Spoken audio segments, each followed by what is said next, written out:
We're now just a few days from the Summer Games in Paris. Last week, we told you about the new spray-on shoe that some runners will be sporting at the Olympics this year.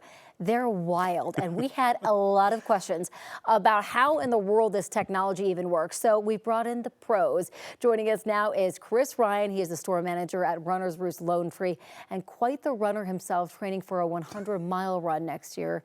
Why, I don't know. Yeah, that's our first question, actually. Yeah. Why? Chris, thank you so much for coming in. Thanks for having me. Yeah. How do these shoes, spray-on shoes, even work? Yeah. It's within 2 to 3 minutes they can spray this proprietary filament on this mold and create an upper without even having like a factory. So. Okay, so if we can pull that video up again so that people can see what I'm talking about at home, it looks like they have a sole on them. They do. They yes. do. Okay. Yeah. So there's this is the LS, so it's the light spray.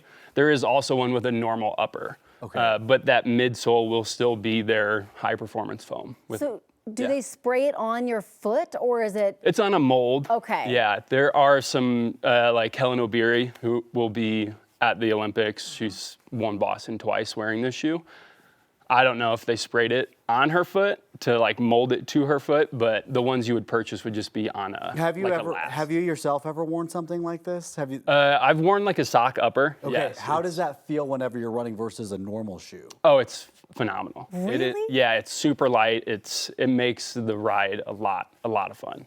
So why this then, other than the traditional shoes? Is it because it's so much lighter? Yeah. So on race day, you want your lightest, highest performance foams and upper mesh. So. Do you get that kind of support? I told you we have a lot of questions. Do you get that kind of support in your arch though that you would get from your more traditional shoe? Yeah, so that'll all come through like that midfoot and the structure of the upper as well. So with taking away some of the structure of the upper, that's where you can kind of get a little bit of pronation. Okay, another question that I've been thinking about too. How many shoes are in a can? Like how many times? That is a great question. Can you spray that on yeah, your foot? my on-reps, we partner really well with them. I didn't get that answer from them. Yeah. So.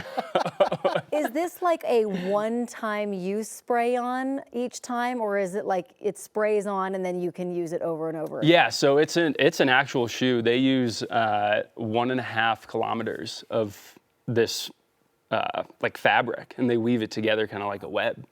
And then it's a shoe, and you can continue to reuse it until that midsole is gone. I'm so fat. I'm going to be watching very closely at the Olympics to see who has these shoes on, because I want to see how they're running and how that works for them. Okay, really quickly, let's talk about you for a little bit, because you're training, as Corey mentioned, for the Javelina 100 in Arizona. You already did the Leadville 100 last year, which you said, you saw that you were inspired to do that. I saw a friend do it, and I was inspired to never run again in my life.